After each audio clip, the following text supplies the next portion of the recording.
ஓம் மகா கணபதியே நமக. குரு வாழ்க, குருவே சரணம். ஆன்மீக அன்பர்கள் அனைவருக்கும் இனிய வணக்கங்கள். நம்ம இந்த வீடியோ மூலயமாக 2024ஆம் ஆண்டுக்கான ஆவணி மாத ராசி பலன்களை பார்க்க இருக்கிறோம்.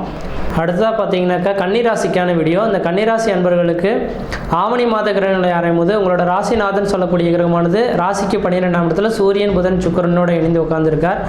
அப்போ உங்களோட ராசிநாதன் ஆவணி மாதம் 12ஆம் தேதி காலகட்ட வரலும், அதாவது வருகின்ற ஆகஸ்ட் 28ஆம் தேதி காலகட்ட வரலும் வக்ரத்தில் இருந்துகிட்ருக்கார். அப்போ வக்ரம் பெறது விசேஷமான அமைப்பு தானாக்கா? வக்ரம் விசேஷமான அமைப்புகள் கிடையாது. ஆனால் ஆவணி 12ஆம் தேதிக்கு பிறகு உங்களுக்கு ஓரளவுக்கு வளர்ச்சிகள் பெறுன்றவிதிங்க. ஆனால் எங்கே சுற்றி பார்த்தாலும் இந்த நேர காலங்களில் உங்கள் ராசிக்கு குரு பார்வை கிடைக்கிது, விசேஷமான ஒன்று.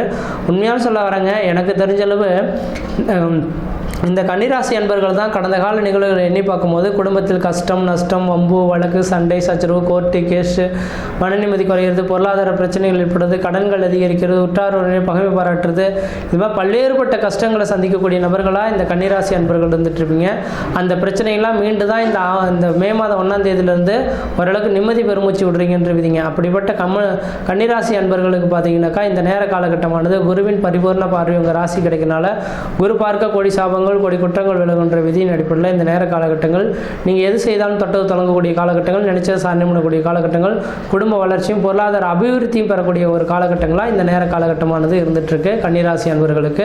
அப்போ இந்த நேர காலகட்டத்தில் நீங்கள் செய்யக்கூடிய விஷயங்கள் எது செய்தாலும் தொட்டது தொடங்குவீங்க, நினைச்சது சாதனை பண்ணக்கூடிய காலகட்டம் உருவாகும். கடந்த கால நிகழ்வுகள் மாதிரி கடந்த 1.5 வருட காலமாகவே நீங்கள் உழைச்சி ஓடா தெரிஞ்சு ஒரணா காசு கூட மிச்சமில்லைன்ற மாதிரி இருந்த நபர்களுக்கு இனிமேல் உழைக்கிறதுக்கு நீங்கள் ரெடியாக இருந்துங்க. உழைப்புக்கு தகுந்த ஒரு ஊதியங்கள் பெறக்கூடிய ஒரு காலகட்டங்களாக இந்த நேர காலகட்டமானது கூடிய வருன்றவிதிங்க.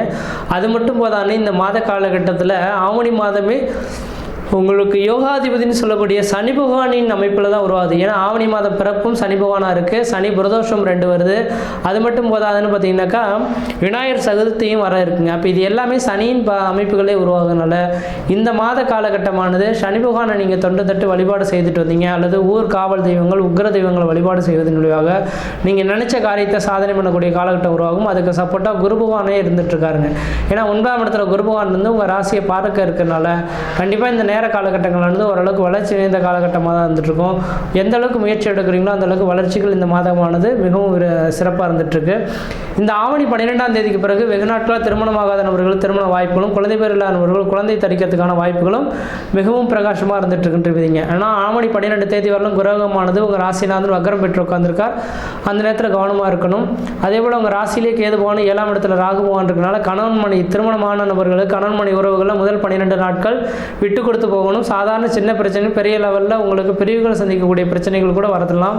அதனால் கன்னிராசி என்பவர்கள் கொஞ்சம் விட்டு கொடுத்து போனீங்கன்னா எதிர்காலமானது ஓரளவுக்கு நல்லா இருக்கும். இல்லையே உங்களுக்கு பார்த்தீங்கன்னாக்கா தேவையில்லாத பிரச்சனைகளும் வம்பு வழக்குகளும் சட்ட சிக்கல்களும் சந்திக்கக்கூடிய காலகட்டங்களாக உருவெடுத்துருவீங்க. அதே வேளையில் பார்த்தீங்கன்னாக்கா உங்கள் ராசிக்கு பார்த்தீங்கன்னாக்கா 7ஆம் இடத்துல சனி பகவான் உட்காந்துருக்கார். அந்த 7ஆம் இடத்துல சனி பகவான் இருந்துட்டாலும் கூட சனி வக்ரம் பெற்று உட்காந்துருக்காங்க. வக்ரம் பெற்றால் பின்னோக்கி வரதா அர்த்தம். அப்போ 5ஆம் இடமானது பூர்வ புண்ணியம் புத்திரஸ்தானத்தை நோக்கி வரதுனால வெகு நாட்கள் உங்களோட பங்காளி உறவு சொத்து சுகங்களை பிரிக்கப்படாமல் இருந்தாலும் இந்த நேரத்தில் பிரிக்கிறதுக்கான வாய்ப்புகள் உருவாகும்.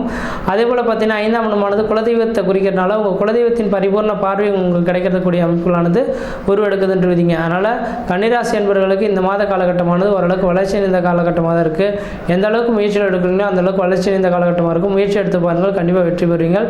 இந்த ஆவணி மாத கிரக நிலையில் கன்னிராசி அன்பர்கள் 6ஆம் இடத்தில் இருக்கக்கூடிய சனி பகவானால் எதிரிகள் எத்தனை பேர் இருந்தாலும் நீங்கள் வென்று வந்துடுவீங்க. எதிரிகள்னால உங்களுக்கு ஆதாயங்கள் தான் உண்டோ தவிர பாதிப்புகள் எதுவும் ஏற்படுறதுக்கான வாய்ப்புகள் எல்லாம் கிடையாது. அதே போல் பார்த்தீங்கன்னாக்கா இந்த மாத காலகட்டத்தில் குருவின் பரிபூர்ண பார்வை உங்கள் ராசி கிடைக்கிறனால குடும்பத்தில் சுப நிகழ்வுகளும் சுபகாரியங்களும் அழியா சொத்து சேர்க்கையும் வீடு மனைவாசல் வாங்குவதற்கும் வீடு மனைவாசல் கட்டுவதற்கும் குடிபெயர்த்துக்கும் குலதெய்வத்துக்கு செய்ய வேண்டிய சடங்கு செய்கிறதுக்கும் ஒரு உன்னதமான காலகட்டமாக இருக்குது. தொழிலில் இருக்கக்கூடிய நபர்கள் யாராக இருந்தாலும் தொழில் வளர்ச்சி, தொழில் மூலமாக லாபங்கள், பொருளாதார அபிவிருத்திகள் பெறக்கூடிய காலகட்டம் உருவாகுன்றீங்க. அதனால் இந்த நேர காலகட்டத்தில் தொழில் வளர்ச்சியும் பெறக்கூடிய காலகட்டங்களாக இருந்துகிட்ருக்குன்றீங்க. அடுத்தது பார்த்தீங்கன்னாக்கா உங்கள் ராசிக்கு பார்த்தீங்கன்னாக்கா 7ஆம் இடத்துல கேது பகவான், லக்னத்திலேயே உங்கள் ராசியிலேயே கேது பகவான் இருக்கனால இந்த நேர காலங்களில் வாய்ப்புகள் கிடைச்சுன்னா தீர்த்த யாத்திரைகளுக்கு போயிட்டு வழிபாடு செய்துட்டு வர்றது ஓரளவுக்கு நல்லாயிருக்கும்.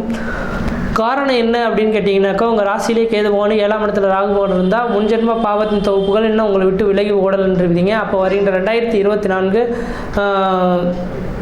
2025 மே மாத காலகட்டத்துக்குள்ளார இந்த தீர்த்த யாத்திரைகள் ராமேஸ்வரமோ அல்லது திருச்செந்தூர் முருகப்பெருமான கோயிலுக்கு போயிட்டு பார்த்தீங்கன்னாக்கா அந்த கடலில் குளிச்சுட்டு அங்கே இருக்கக்கூடிய தெய்வத்தை வழிபாடு செய்வதன் மூலமாக முன்ஜென்ம கர்மாவின் பலன்களை முழுமையாக நீங்கள் நீக்கிட்டு வரதுக்கான வாய்ப்புகள் உருவாகின்றீங்க. அதனால் இந்த நேர காலகட்டமானது ஆவணி மாத கிரகநிலை ஆரம்பும்போது இந்த கன்னிராசி என்பவர்களுக்கு ஓரளவுக்கு வளர்ச்சி தான் இருக்குது. முயற்சி எடுத்து பாருங்கள், கண்டிப்பாக வெற்றி பெறுவீங்க. திருமணமாகாத நபர்கள் திருமண வாய்ப்புகளும் குழந்தை பேர் உருவாகிறதுக்கான ஒரு உன்னதமான காலகட்டமாக இருக்குது. முயற்சி எடுத்து பாருங்கள், கண்டிப்பாக வெற்றி பெறுவீங்கள். நன்றி, வணக்கம்.